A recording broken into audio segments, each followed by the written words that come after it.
that noise? Hello, and welcome to week 5. Week 5, boys. It's flying along. Of the Start Sit Show, brought to you by Dynasty Football Digest and the IDP guys.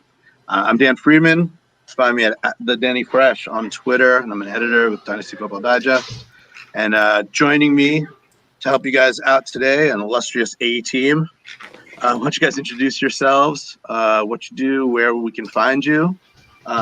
Steven, why don't you kick us off, man? Yeah, I'm at Flavorize This. I'm a ranker and article writer at DFD, Dynasty Football Digest. You can find me there. I'm on Twitter all the time. You can always hit me up in the DMs if you have any questions as well. Andrew, would you like to go next? Yeah, sure. You can find me at BiddySNFF on Twitter. I think that's usually what it is. I'm not really super active on Twitter, but you can interact with me if you like. I usually respond. I'm an editor on IDP guys and DFD, so I don't write a whole lot, but once in a while I'll put something out. Find my stuff on both those sites. And Lenny sucks. Well, thank you for that introduction. I'm Sean. You can find me at Lanny1925 on Twitter. I kind of do a lot of stuff. I do a little writing every once in a while. Most of it comes around the draft time. I do a lot of the rookie scouting and all that stuff for not just fantasy, all players pretty much. So I do all that. I do the IDP Guys podcast. When we're running it, I do the DFD podcast. And then, I also manage the content over at DFD. So, also, Biddy Cent sucks. Yeah, the whole family show going on. Yeah. Right on. Say hello. Hello. It's a family show.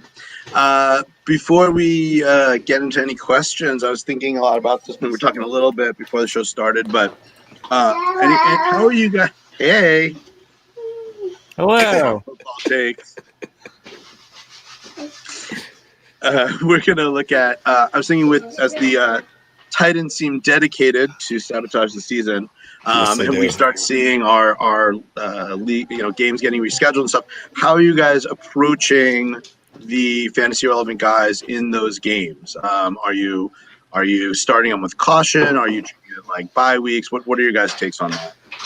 I'm sitting them everywhere. To me, they have to have 2 straight days of no positives to play. So for one, I think that's incredibly unlikely because they've sucked so bad so far at everything they've been asked to do. So I'd say the odds of that are very slim.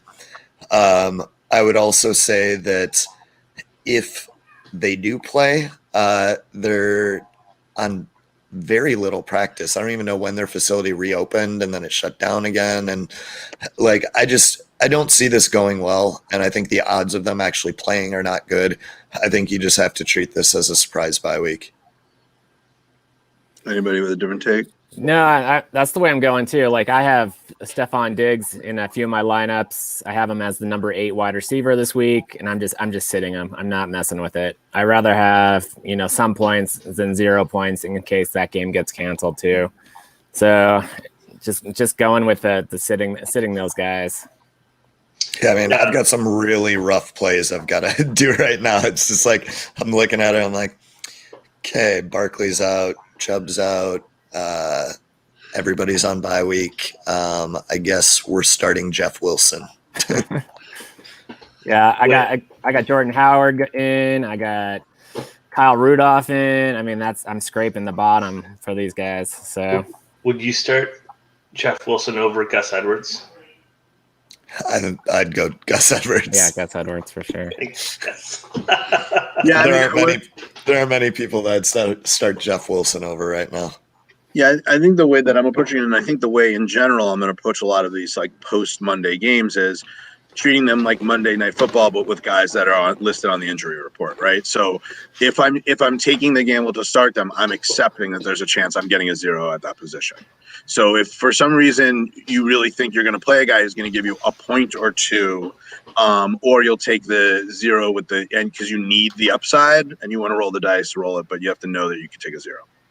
I think that's the big thing too, is just looking at the situation where it's like, okay, I've got this guy, like I think I'm going to beat this guy by 50.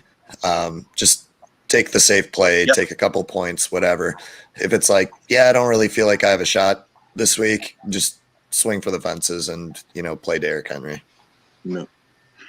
One other question I'm just thinking, is there anyone heading into this week that you are particularly high on over the market, or anybody you really are keyed on, you really want to see what they turn out? Anybody garnering your... Yeah, I got a few guys. I don't know. You always do, Steven. Man, give them to me, baby. Let me bring them up. But I like Zach Pascal a lot this week.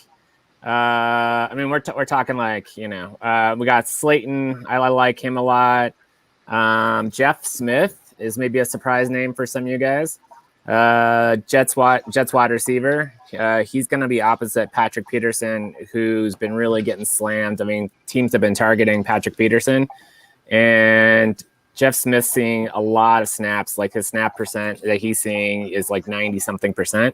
So he's super cheap. If you're doing DFS, he's 3,000 on DK.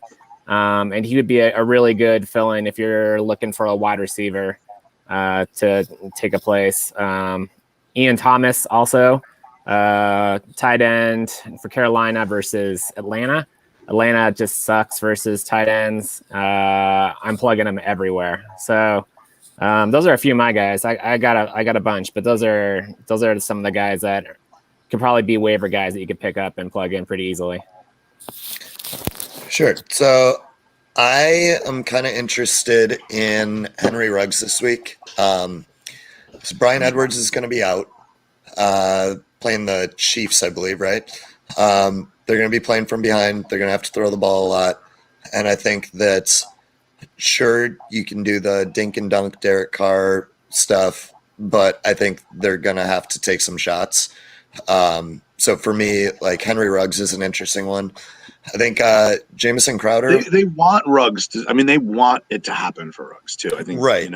Yeah, and he didn't see a ton of targets his first couple weeks, but like he's a rookie. Obviously, he's coming off injury, so that doesn't help that much. But they're gonna have to throw the ball. It can't just be a Josh Jacobs game, and like there's nobody else to throw to there right now outside of Darren Waller. So I think that's an interesting one. Hunter Renfrow. You will not disrespect Hunter Renfrow. No, okay, you're right. I'm a huge Renfrow guy. But they're going to have to go down the field at some point, I think. I really like Jamison Crowder. And I think a lot of people are discounting him because Darnold's out. But I think that underneath stuff and creating separation underneath is going to be something that Flacco is going to appreciate, because like we saw toward the end of Flacco's tenure as a starting quarterback, he kind of turned into an Alex Smith game manager, dink and dunk type of guy. And I think like Crowder can do that. Similarly, I think Bell will probably see a lot of receptions in his return as well. Yeah, I got Bell for at least six targets. So, I mean, that's usually where Flacco kind of leans on. Yeah. I think talking about Flacco, I mean, he's going to be a terrible play just overall, but I think some of those wide receivers can get those yards. And maybe it's Crowder and maybe it's Smith, but he locks onto one guy every game. And whoever that one guy is going to get like 8, 10 targets. And it's going to be, that'll probably be the highlight for the Jets. Besides Bell, I like Bell a little bit too. Bell and Gore like splitting carries, but man, yeah, it's going to be someone's going to pop from that Jets wide receiver core for sure. Jeff Smith season? I think so. Put it down. I don't know if this counts or not. If you have to ask, it doesn't count. No, I don't know if it counts as like somebody that I'm high on this week, but I'm starting Isaiah Ford in a lot more places that I'm comfortable. Isaiah Ford's really interesting because when I did my wide receiver model, he was one of like the top graded players in that wide receiver model until you factor in the draft capital. But like, he's one that it's just like, I liked his tape. I liked the analytics. He never really got a shot. And now like he is, and I have him a lot of places and I'm just kind of into it. I don't know. I'd love to see him succeed. It's not a great matchup with San Francisco, but you know, I think probably Miami's playing from behind. They have to throw it more. You know, Fitzpatrick likes to sling it, and he's been getting targets last. I think 2 of the last 3 weeks he's had nine or more targets. So I don't know, man. Isaiah Ford content. Matthew Paul Morales asks, he needs a fill-in for AJ Johnson's spot. Who would he start in his place, Gary or Kaiser White? White for me. White for me. Oh, hold on. Sorry. It's much better to be able to read it. Okay. I think I might go Gary here, to be totally honest. What's the switch there? Talk to us about it. So I thought it was Rashawn Gary, and he's on then bye. I was like, no, they're on bye. So, but even if he was playing, it doesn't matter who they're playing. I'm not going Rashawn Gary because I don't like him. For me, Kaiser White is like, I just think Gary has a lot more opportunities, and their offense has just been so trash, like so absolutely tragically terrible, that they're just going to be on the field a lot. Is this a Canadian pronunciation thing again, Sean? Or I always thought it was Nate Jerry. I don't. It's Gary. I don't know if it has anything to do with Canada. All right, there you go, man. I hope we helped you out there, man. All right, hey, what? Can we talk James Robinson for a minute? Where's everybody at on the James Robinson early run? Are you poking the bear here? Do the same. Okay, no. So the reason for my sigh is because I just saw my second least favorite trade of the year go down, where somebody traded Barkley straight up for James Robinson. No. And the team giving away Barkley is 1-3. I was just like, oh my God. And then it was honestly just like more frustrating watching the team that received Barkley try and act like he was reluctant about trading it, you know, so that it didn't seem too skewed. Like, that always bothers me, like watching people be like, oh yeah, no, like this was honestly like not a very good trade for me. I shouldn't have probably even done it. It's like, dude, you just got DeAndre Hopkins for Isaiah Ford. Like, how are you trying to it's like, yeah, but Ford's got 9 targets last week. To be honest, like, I like Robinson as a player. When I did my pre-draft evaluation of him, he was one where he kind of graded out in the back end of the draft, you know, somewhere in the round 5 to 6 range, I think. And it's not like the running backs that end up there, a lot of times people think that I hate them, and it's not that I hate them. It's that I don't think that they do anything special above replacement value. And that's kind of just how I feel about James Robinson. So I think that like he's going to be good this year. Like, what we've seen from him shows that he can be very productive within the system, which is what I think you get out of guys that you want to grade in the back end of the draft, the round 4 to 7 range. What I don't think is that they're going to be fully committed to him next year. Like, there is a very good chance that somebody, you know, they bring in some competition and maybe it turns into a committee, like whatever it is. I'm not convinced that he's the guy moving forward, not because he's not capable of it, but just because there's no draft capital invested there. And I don't think he's particularly special at anything. So yeah, for me, like, he's a start him every week type of guy until he proves otherwise. But if we're talking dynasty, I think unless you're competing, this is probably a sell. Yeah, I think I'm in a similar place in a lot of ways too. In that he's one of those guys that I think has an outsized value this year, if you're in a year where we're dealing with so many injuries and depth is going to matter so much, we sort of have an instant RB2 who just showed up out of nowhere and dropped into people's laps, and you can start him every week. And you can kind of start him no matter what the game script. It's not like they've had great game scripts for him, and he's still putting up numbers. But if you are on a rebuild, I wouldn't look at him and think, oh, I've got a young guy that I can build around. I'd try to flip him actually to a contender and get something for next year, or a couple younger pieces that have long-term outlet. Yeah. And I think the game script thing, being game script proof, is just the Minshew factor, where he doesn't like throwing it down the field. He plays it very safe. So I think that probably continues regardless. Like, it's honestly very good for him if they're behind, because they're still going to run it sometimes, and he's going to be a primary target out of the backfield. And he's good. He's good in space. He's good with the ball. Yep. I got him for another couple weeks. I think you got to deal him by the bye week. Their bye week's week 7. And then they hit like a pretty rough patch where it's like Chargers, Packers, Steelers, Titans, Ravens. It's just like, what are they going to do versus that defense? And I think like he dries up quite a bit during that stretch. So even if you're like in redraft, I think you got to deal him at his high point, which will be after the Lions game in week 6. And if you can get somebody like Barkley for it, fantastic. I mean, whatever you get, if you can get a first round there next year, if you're in dynasties or whatever, because I think like his time is so limited. He's like one of those 1-year wonders that we always talk about. And you just look at the class next year, and it's like, who would you rather have, James Robinson or Najee Harris, Travis Etienne, just like Jamar Chase, any number? Like, there's probably 18 guys before the draft that if you asked right now, I'd be like, yeah, I'd easily take them over James Robinson. Yeah. I think I'm a smidge higher than you guys on him, but I'm in the same realm. I think he's got a little bit more long-term productivity in him, but generally agree. All right, need to start 2. Chin, Miles Jack, Keanu Neal. Miles Jack for sure. Jack's dinged up, though. He's a game-time decision. I don't think he's actually a game-time decision. He's listed as questionable, but I think they said he's playing. Yeah, I didn't see that. It's a 2-o'clock game, so you can probably wait. I can pull it up here real quick. If he's active, yeah, I'm starting him. But let's see. I didn't notice you got the cheeseburger hat going, man. That thing's sweet. It's the Montgomery Biscuits. That's awesome. Minor league baseball team. That's awesome. I've had biscuits in Montgomery. They're wonderful. I bet they are. So you're right. Miles Jack is a game time decision.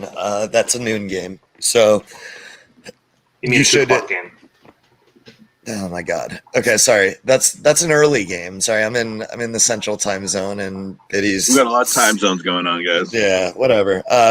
So yeah, you'll know early enough about Miles Jack. If he's playing, I'm starting him. I'm always taking the linebacker over the defensive back. Keanu Neal has been pretty good. He's been banged up. Honestly, they're all the morning games, just for the record. They're all the same start time. Okay, so you'll definitely know. Morning games? What the heck's that? Oh, you're the worst. So Keanu Neal's been pretty good when he's been healthy. Jeremy Chin, my thing is he's putting up better numbers than he is actually performing. But he is performing, and they have nobody else to play there. So I kind of like Jeremy Chin versus Atlanta also, just because I feel like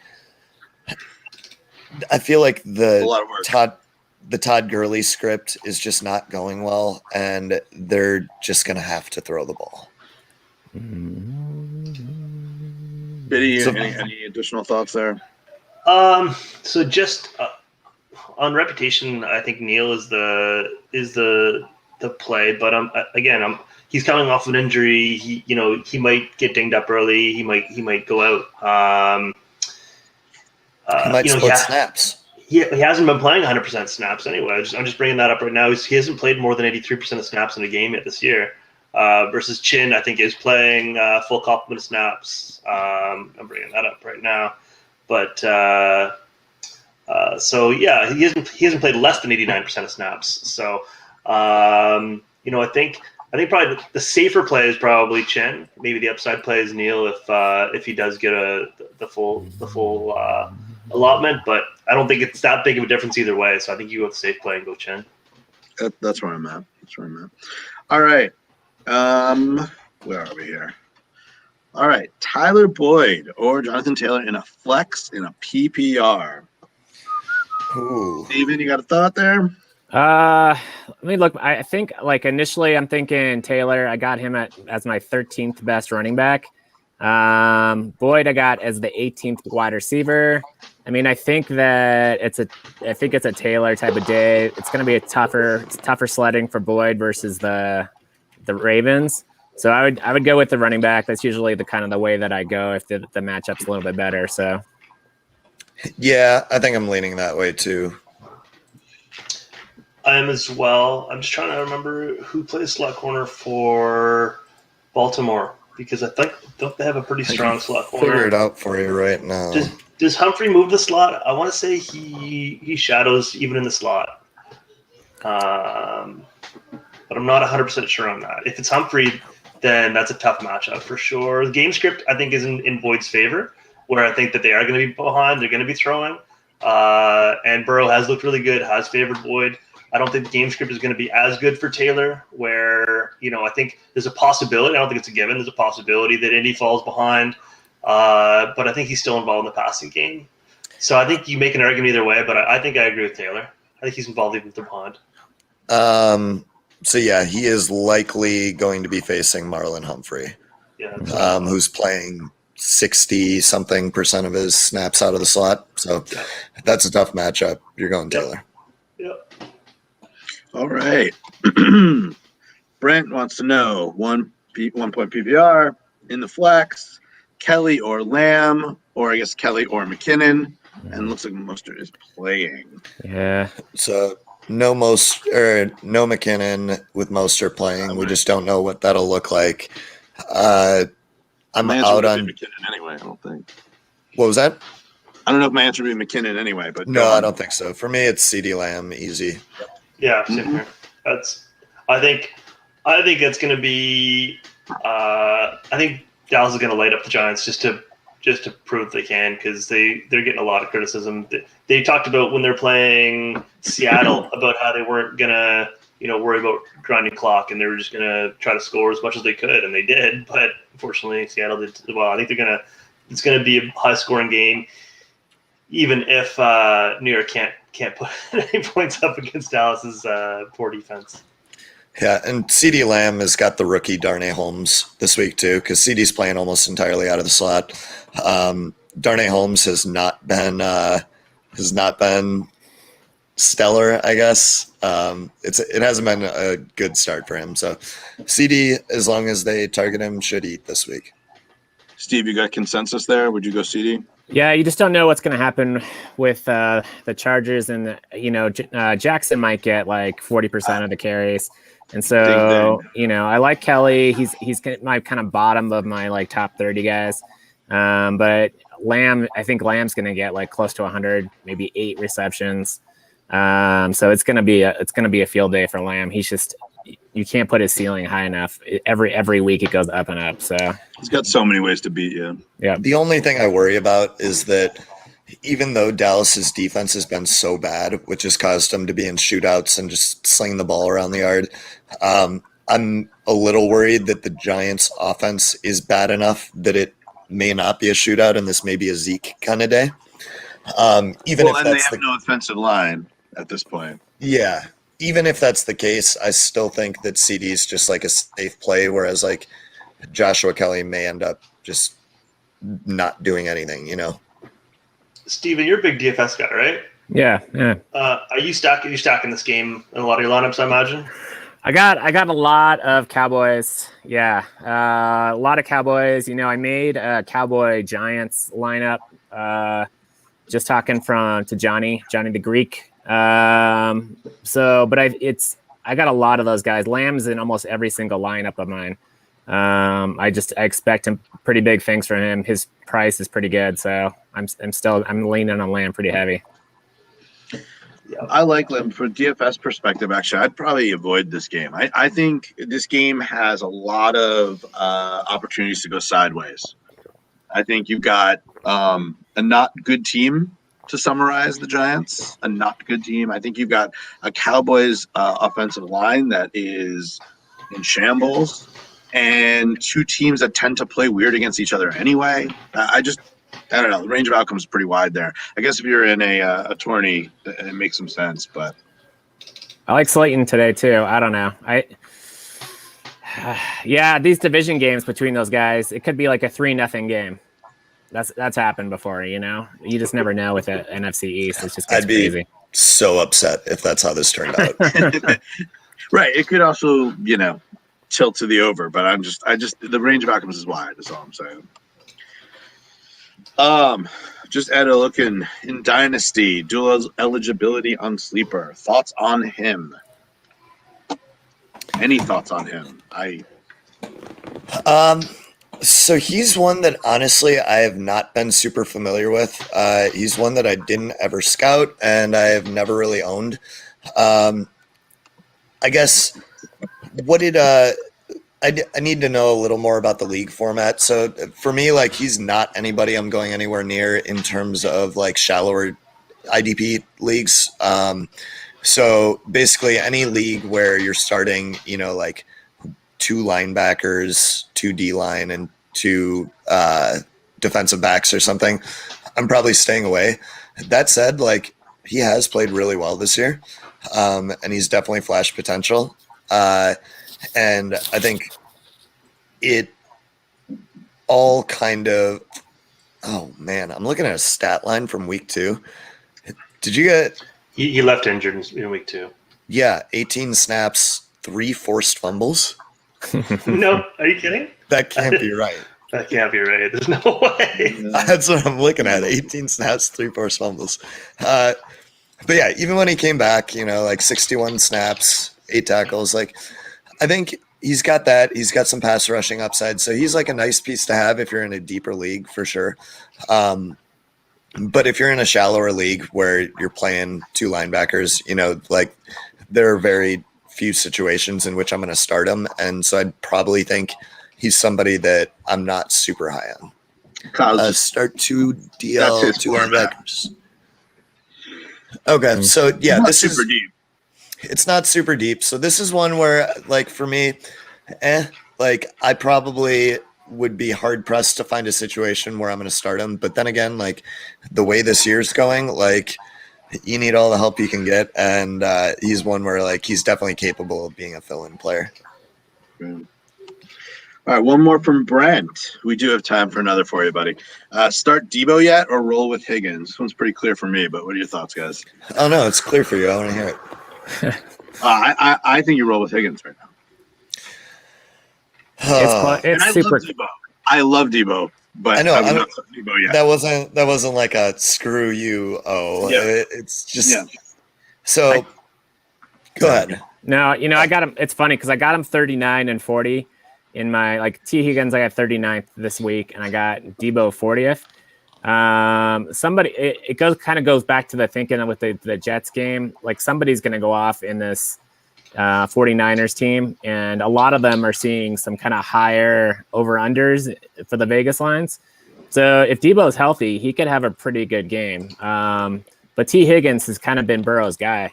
And he's definitely got a good floor. Like, you could probably get a good 11-point floor PPR with Higgins every week, and Debo, if he's there, maybe he's rushing, maybe he's catching, maybe, he's got a little bit higher ceiling, I think, but I think T Higgins is a safer play here.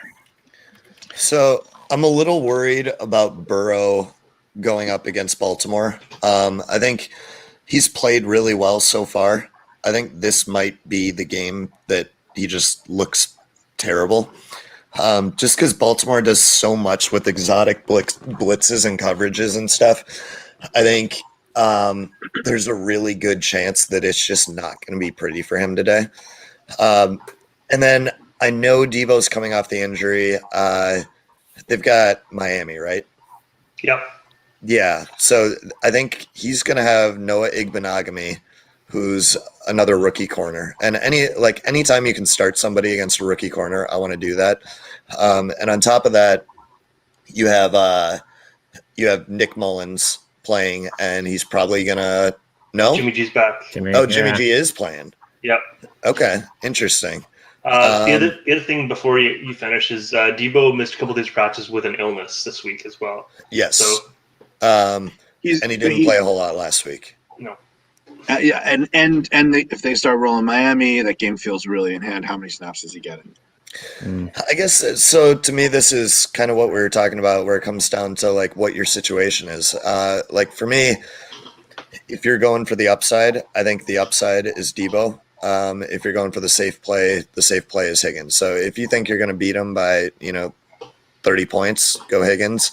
If you need that boomer bust play, I think it's Debo, because I just think I really like Debo up against a rookie corner. Sure. I think that as long as he plays, like 60% of snaps, I think he's going to eat there. You know how I feel about Higgins, Sean. So I'm going Debo. Although I'm coming around a little bit on Higgins. He's played a lot better than I expected. But yeah, I agree. Well, and the corpse of AJ Green is really helping Higgins out. Unfortunately, I'm still optimistic he'll figure it out. I don't know. He missed basically all of last year and most of the year before. He's super rusty. I think he's still shaking it off, getting chemistry with the new quarterback. I don't know. One of my favorite guys of all time. I hope you're right. I've been watching a lot. I do think that he's not totally in sync, and we've got the rookie QB, and he's got the rust. I mean, there's a lot of reasons why, but I'm starting to get concerned there. I am too, and I really hope he gets it together, because this would just be such a pathetically sad end to such a talented player's career, where he's just been like banged up, and then he's finally healthy and just like comes out and he's a shell of himself. He did sign a franchise tag, so let's not feel like too sorry for the guy. I think he's getting like $20 million or whatever. I'm not sorry for him. I'm sorry for myself for having to watch it. Yeah. What do you guys take? I find in general projecting what the 49ers offense might be moving, forget about this week, but just for the season moving forward. We've had Jimmy in, we've had him out, we've had good Jimmy, bad Jimmy, we've had the injuries, Debo's been coming back, Ayuk, Kittle was out, then exploded. Like the running back situation, like when everything's humming again, do you expect a above average offense? Do you think it's going to be hit or miss? What's your kind of macro take on the Niners? Oh, it's going to be good, but it's always going to be sort of limiting the reliance on Jimmy, I think, because I don't think he is a top 16 quarterback in the league. So, taking advantage of what he does well and limiting what he doesn't. And so that's, leaning on the run game. And that's a lot of the exotic runs that they do with Debo and Ayuk. They get a lot of opportunities in the run game. They run a lot of different formations that make them, less predictable. So I think like short passing game and run game. All right, I just want to summarize what you just said there, just being a little more blunt. They're going to take away what Jimmy G doesn't do well, which is throw the ball and lean on the run game. Joey, I hope you're listening to this. He's got those games. Jimmy G's got those games where he goes off for like 4 touchdowns. It could be one of those days, but at like over the season, he's just like Fitzmagic, where you could get 1 touchdown, you could get 3 touchdowns, you could get and so he's just not somebody consistent enough to be like a QB for your one QB league, or even a super flex. You're like rolling the dice every week with him. So for me, like I don't even care about him as a fantasy asset, because I'll never. I guess I have him in one league, and I just did it to piss off Joey. But for me, the bigger thing is like, can he drive that offense? And I think that Shanahan's offense, it doesn't matter who's at the helm. Like that offense is going to be fine. All right. Matthew's back with Hilton, Kelly, or Gallup in the flex. Gallup, I think. I don't know. I mean, I think that they shut Cooper down on that side between, Ryan and who's on the other one. I forget who else is there. But when was the last time Ryan shut someone down? I mean, you got Ryan, playing safety or whatever. Then you got I can't think of his name at corner. But it's going to free up Gallup, I think. I think this is a big Gallup Lamb week. So, he hasn't done much this season. Hilton, his grandma's still mad at him, and I don't think he's going to be, he'll do okay. But I'd go Gallup for sure. Like, this is kind of a slam dunk for me. Yeah, I think so too. I would love to see T.Y. Hilton get it on track and start actually doing something. But until I actually see that, I don't want to rely on it. That said, I do kind of like his matchup this week. So, like, if it, not in this situation, I'm taking Gallup. But if you are forced to start T.Y. Hilton in a spot this week, I don't actually mind it. I got him 34th to 17th. So he's a decent, second flex player for sure.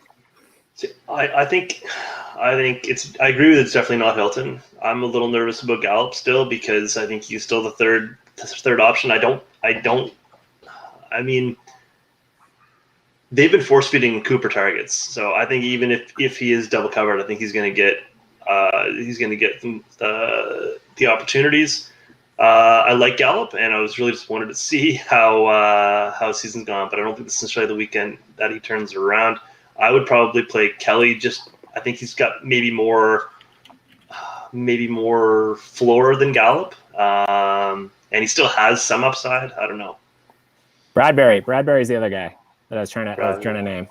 Yeah, James Bradbury. Yeah, Bradbury, and you got Ryan on one side, on the Cooper side. I don't know how much he's going to do versus those guys. So, all right. So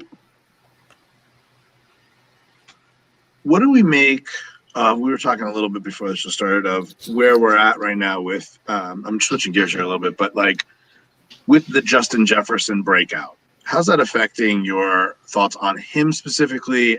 Tight ends at large, and from a dynasty perspective, where you're at with Thielen?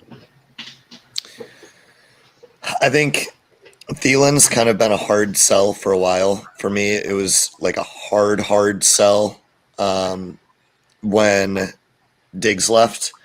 The question for me is, at what point does Justin Jefferson start getting the Diggs treatment? I kind of wonder whether teams these last couple of weeks have been focusing on Thielen and Jefferson's been getting the benefit of that. So I wonder if, Jefferson starts to come back down to earth and he sits more around that 10 to 14 points per week type of stuff rather than the, 14 to 25 points per week. So I think Jefferson definitely solidified his place in the offense. He's playing way better on the outside than what I expected. And I think that the offense just plays better now that he's on the field. So for me, I'm kind of counting on Jefferson to be a wide receiver 2, mid wide receiver 2 at the end of the year at this point. And just kind of live in that 10 to 14 points per game. But I think his floor weekly is going to be super high, because they're not throwing to Irv Smith. They don't have anybody after Thielen and him. Dalvin Cook isn't getting super involved. So I just think he's going to see a lot of targets. Why are they not throwing to Irv Smith? This is one of my biggest questions in all of fantasy in my mind. I don't get it. That's a fantastic question. I don't remember who it was in one of our quarantine leagues, but I needed a fill-in at tight end, and I tried to send a second for Irv Smith or something like that, and I just got laughed out the door. I was like, "Oh, all right. I guess I'll go elsewhere then." Yeah. He'll get there. I think he'll get there eventually, but but I'm not seeing it on the Irv Smith side. You know what I mean? Like, tight ends can come along slow. He projects as a guy that should have come along slow. But in a team that could use more pass catchers, I don't know. I'm just not seeing on the field. It just seems like they're not interested, you know? Yeah, and I wonder how much of that is just offensive design. Yeah. Right.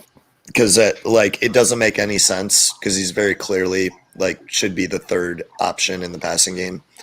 But it's Kubiak is the OC, isn't it? Yeah. Yeah. And didn't he historically use tight ends to an extent? Wasn't he? I don't know enough about Kubiak's offense. He was in Baltimore before, wasn't he? When they for a year, yeah. The Super Bowl year, I think they were. Yeah. Yeah. And I remember him in Houston. Obviously, they didn't really have a tight end down there. But wasn't he in Denver when they had decent tight end production? He engages the tight end. Yeah. Because even in Houston, they had tight end numbers. They just didn't have great tight ends. Yeah. So I don't know. I don't know what that's about. Yeah, I'm still holding Irv Smith, but it doesn't look good. They're still trying to establish the running game, I think, and I think that's kind of the messing with the whole thing because it's kind of been an off and on, and now they're starting established. I'll say that. Yeah, nothing like the multi-week game plan of establishing the run. We're just trying to establish the run in the first half of the year for the second half of the year. Get out of here. The greatest part was the coaching staff came out and said, 3 weeks ago, so before the last two games, that one of the big issues they were having is that they just weren't running enough in the second half, and that's something they were going to try to do, which, in a vacuum, is absolutely the wrong thing to say in the modern NFL, the wrong way to approach it. And yet, as somebody who owns Cook in a lot of leagues, I was like, well, I guess I'm throwing him in, and it's worked. Well, it's the hell out of him. So I think it was 2 weeks ago where they blew the lead. I live in Minnesota, so right. Tons of Vikings fans out here, and so they're winning going into the second. I think they had a 2-point lead or something like that, and then the third quarter starts, and they just start grinding it out. And I'm sitting there at work, and I'm just like, your team is a bunch of cowards. You're going to blow this game because we are 10 minutes left in the third quarter, and you guys are trying to run the clock with a 2-point lead. Get out of here. You guys are going to blow this game. And they did. I just got a notification Miles Jack is out. All right. Well, hope they're still listening. Hope he's still around, yeah. Yeah, the one thing you see a lot from Thielen too is that he starts the season really well. He goes up, and then end of the season he starts to decline a little bit. I don't know if he gets tired or it's just overuse or it's just kind of nicks and knacks the NFL season. And so I like what Laney was saying. I think that you'll see Jefferson. I mean, Jefferson's probably wide receiver 2 already, but he's really super close. You're going to see Jefferson go up, and I think you'll see Irv Smith also start siphoning some of those targets that Thielen usually will get toward the end of the season, start 11, 12. You'll start seeing that change. It's going to be a little bit, I think. I think a lot of the Thielen falling off at the end of the year stuff that's when Diggs is banged up. And so that's when the coverages would shift over to Thielen, which is why I kind of feel like Thielen's struggling a little bit. And I am just really curious to see at what point defenses are like, okay, Justin Jefferson is the guy that we got to focus on here, and see what that does to his production.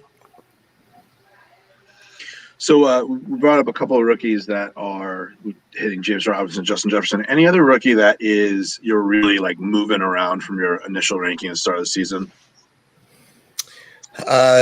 Joshua Kelly. But also I think that's very situation based. Long term, I'm not really in on Joshua Kelly. T. Higgins, I definitely am moving up. I was not high on him at all. And still, I think I'm going to be lower on him than most people. So I'm not going to have any shares of him. Other than that, I think, the DeAndre Swift and J.K. Dobbins shit show. I don't know what to do with those. It's a pet conversation of mine. Dobbins is coming. It's coming for Dobbins. Why isn't it here yet?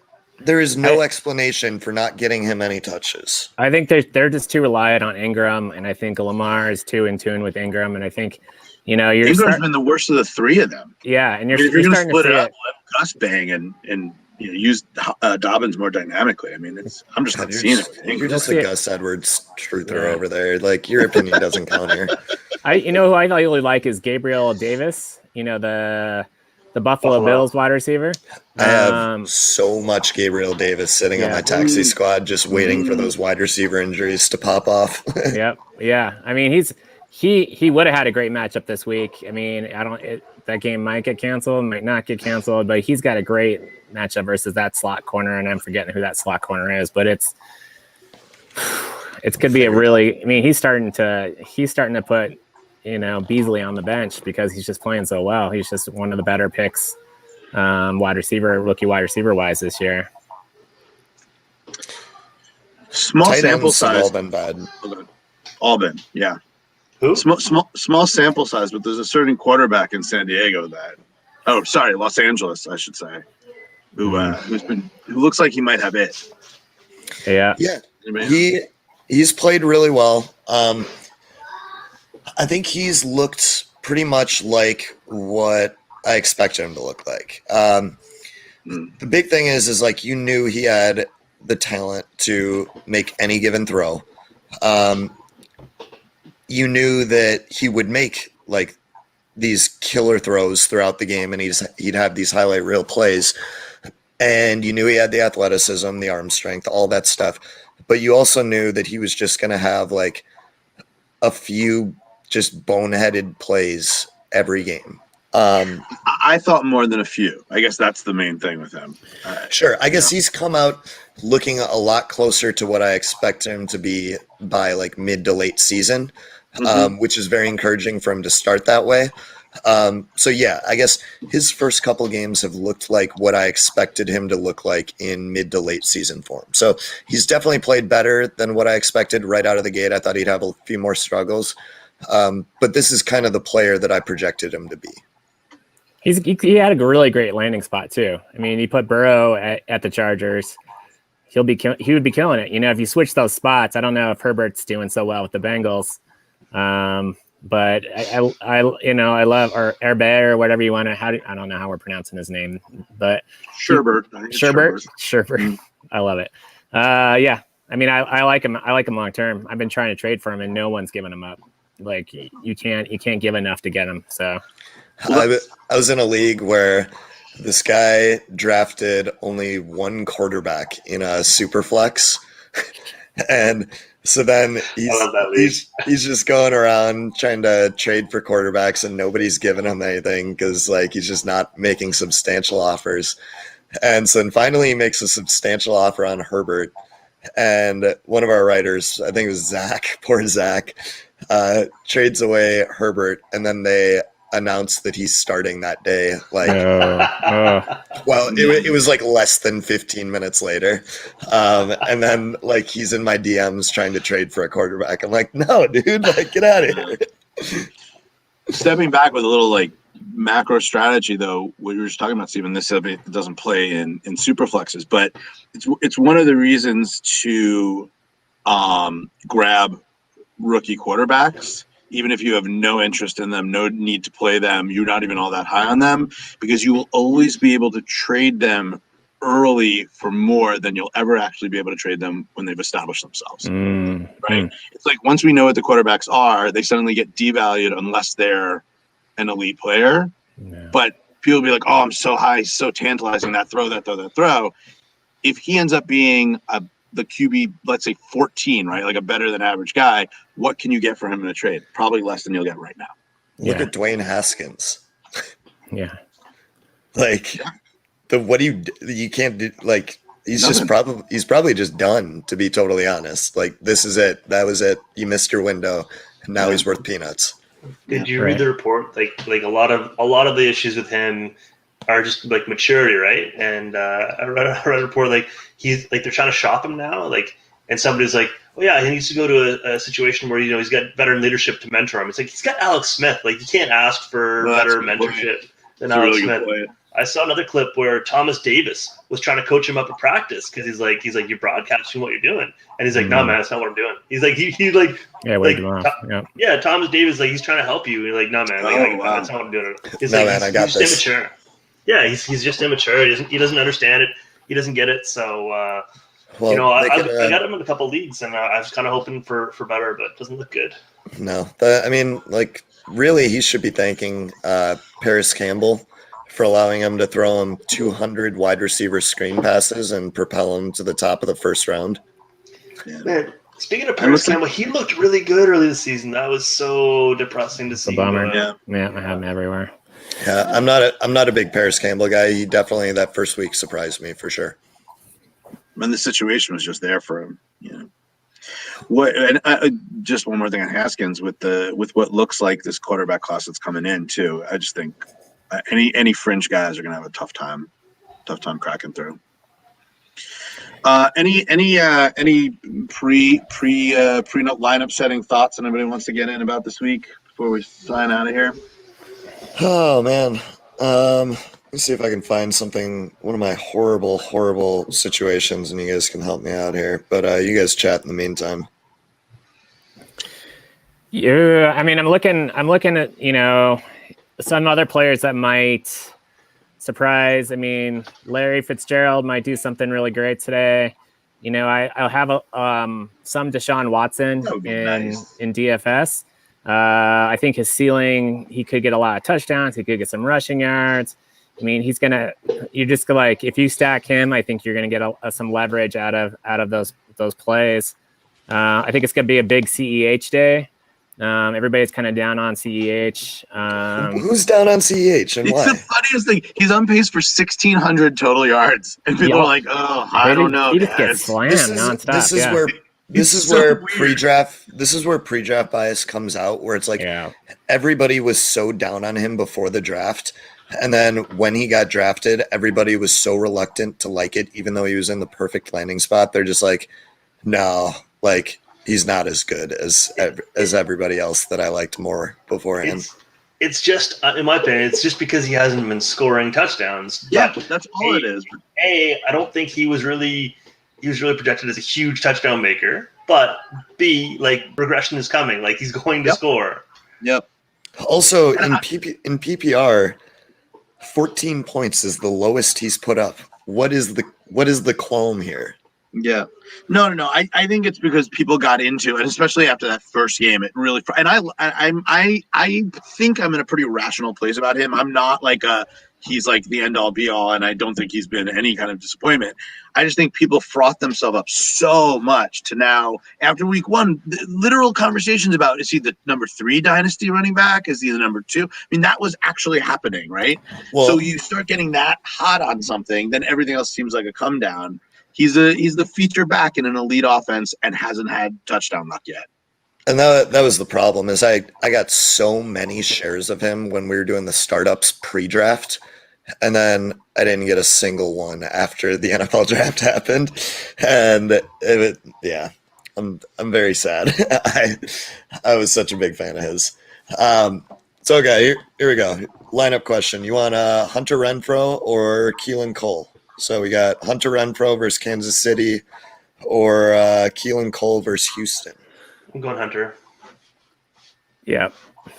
I think it's going to be more volume. They're going to be probably behind and need to throw. And Jacksonville, I think Cole's going to get his usual 5 targets, and if he gets a touchdown, he's worth playing. Otherwise, it's just 7 points every week. Yep. Okay. Here's a gross one. Ready for this? Do you want Dontrell Inman? Nope. Dontrell Inman has won me weeks. Go on. Oh, I know. He won me a couple weeks ago. I just had to include him. Do you want Dontrell Inman? Do you want to roll the dice on Justin Jackson, Mecole Hardman, Tim Patrick, or Khalif Raymond? No, Patrick's not playing this week, right? Oh, that's right. Sorry, Patrick's gone. So remove him. I'm going Hardman because they've been trying to get him more involved, and he's got the upside. Hardman has been so bad for fantasy.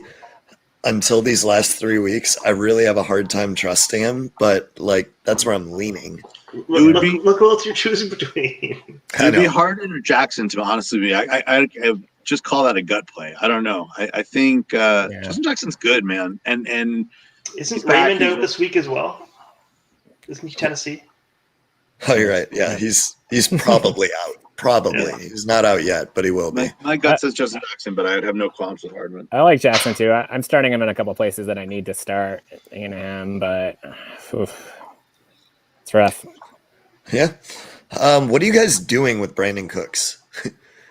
do you I'm playing him every buy? week until he hits. He's gonna hit one of these weeks. I mean, he's getting the targets. He's got it. He's got to hit, and I think this might be the week. It could be the week with him and DJ going off.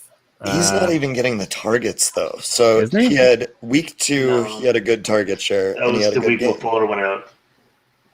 What? That was the week Fuller went out. That's the only reason he got the targets that week.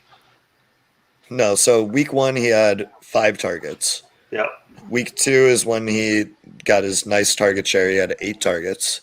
And that was the week that Fuller went out. Yeah. Yeah. That's why he got those targets. Week 3 he had 5 targets. Week 4 he had 3. Oh shit! They're just not throwing to him. Let's have a coaching change, so you don't know. Right, Well, and that's the other thing. What Steve was talking about Deshaun this week, that's what I was wondering. Like, is this a situation where it's like I don't even know who the OC is there, like, because they were running basically Bill O'Brien's offense, right? So like, is everything going to change? Are they gonna like? It's gotta. But like, that was I don't think their offense was good before, but like, does having less stability help? Like, I mean, I don't know. Like, how does that work? How does that affect him this week? I think it's an unknown.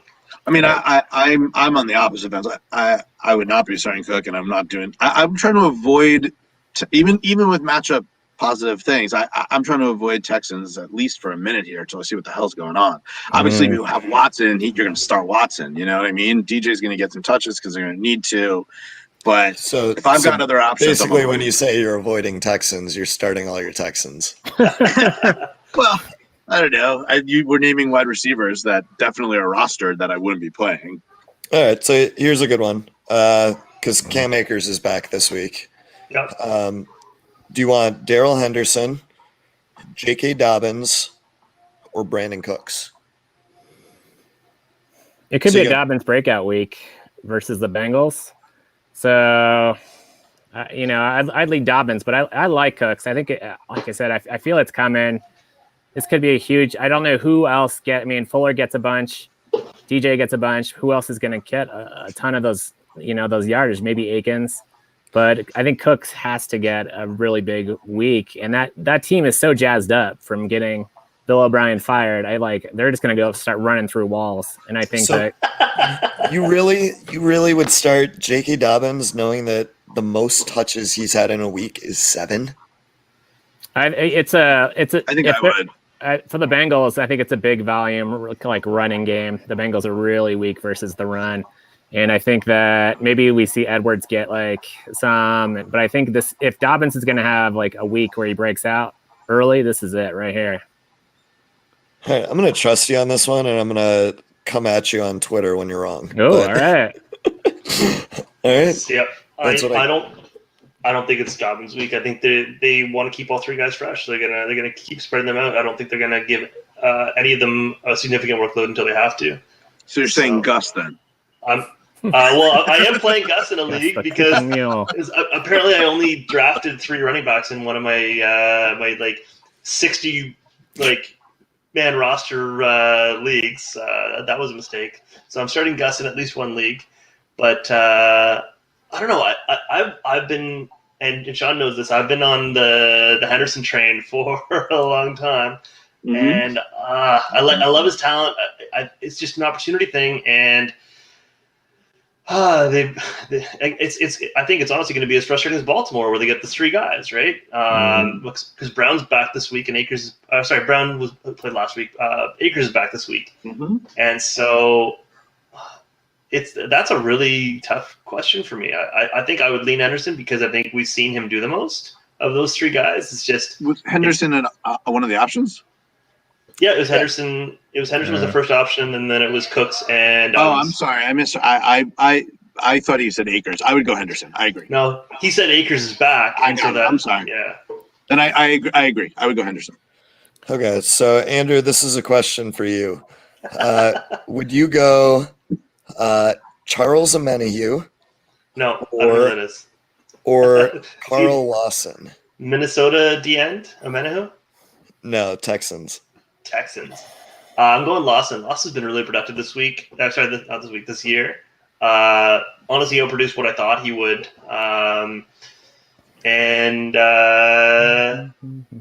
Amenahue, I do know the name, but I was blanking on Houston's. I don't think anybody from Houston has gotten a pass rush this year. Are they last in the league in sacks? The Texans, they're pretty down low. I just wanted to point out that this was the league I'm playing you in. Oh, okay. Perfect. I hope we gave you really bad advice then. Sorry, I just had to pull one of those. Was this a? Well, you guys watched the league, right? What was the episode where Pete made Ruxin set his lineup for him? Oh yeah, and he just overthought it.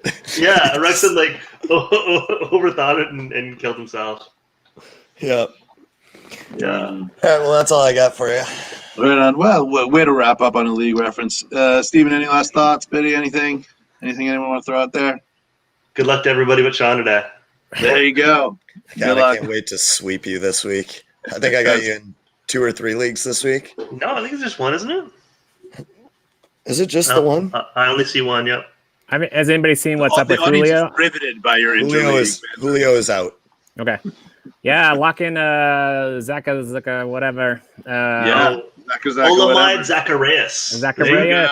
He's great. Yeah, if you go back, that was one of my dudes in one of my Twitter threads back before the draft 2 years ago. I really liked his tape. We talked about him this summer too. I remember that I referenced that article. I retweeted that article. I'm like, keep an eye on this guy because we're digging in.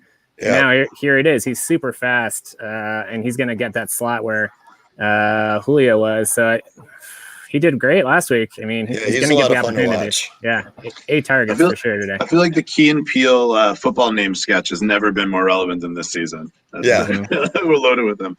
All right, thanks for joining us, everybody. Are you even looking at me, Dan? Oh, Aaron, there you go. There you go. You done messed up, Aaron. I used to be a substitute teacher. Right. Excellent. All right. Thanks, everybody, for joining us. Thanks, gents. Good luck to everybody. We'll see you next week. Except Andrew. Yeah. Good luck, guys.